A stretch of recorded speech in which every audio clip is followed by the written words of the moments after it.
And welcome everyone to a Missouri Valley Conference chat. I'm Andy Katz, pleased to be joined by Bryan Mullins from Southern Illinois, coming off a win over Valparaiso, 11-11.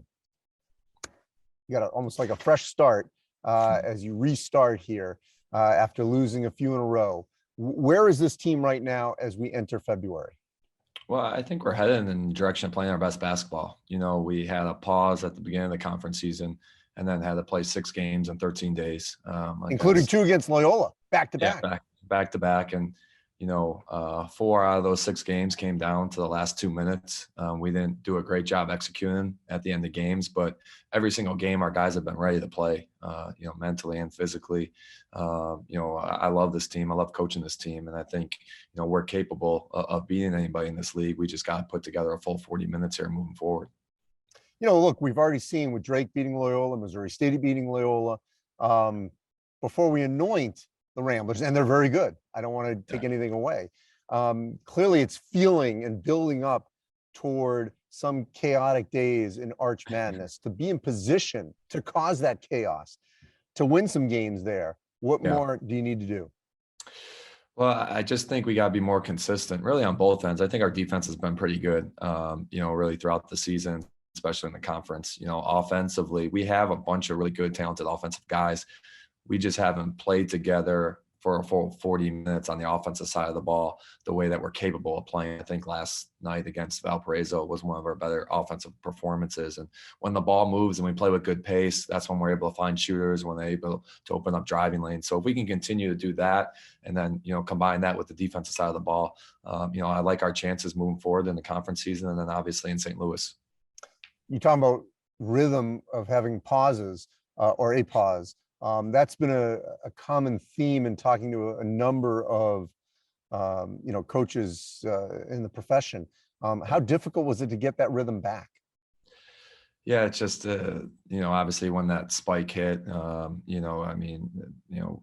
it was just frustrating for our guys because I thought we were playing well. And after Christmas, we had Loyola coming here. We had Drake coming here. I thought we were playing good basketball, and then we had to take 10 days off, and then we had to, combine a bunch of games in a short amount of period. It's just not a lot of practices. And we had a lot of injuries in the first part of the season in the non-conference. So we were finally getting healthy, and then we had a pause, and then we weren't able to practice again. So, moving forward this month will be the first time that we're able to practice again as a full roster, healthy team. So that's what I'm looking forward to. And that's why I feel confident, in terms of our team continuing to progress and be able to play our best basketball, here in February. How much did the season test you? Oh, a lot. It's and it's not over. No, it's not over. There's so many ups and downs throughout it. When you look at, even the preseason, trying to get your guys ready just for the non-conference. Then you have, your MTE tournament, you have your non-conference true road games, and then with Christmas break, and then you go on a pause, and then the start of Valley play. It's just a lot of different parts of the season. And that's what I'm proud about this group because, we haven't had, like a terrible effort game. We haven't had a lackluster, bad energy game through 22 games now. These guys have been ready to play. We haven't played our best. We haven't always executed down the stretch and stuff like that. But, in terms of everything we've been through as a program so far, I think it shows that our program's maturing now. We got a couple guys who have been in the program for a couple of years here, and that we're continuing to move up. And, our guys believe that they're one of the best teams in this league.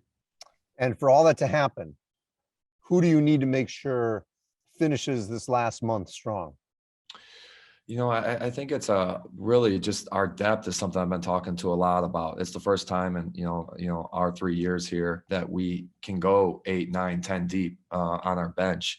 And when our bench has played well, that's when we've been at our best. I think, obviously Marcus Domas, Lance Jones, those 2 guys have done a lot for us. Ben Coupetta transfer has been playing really well for us.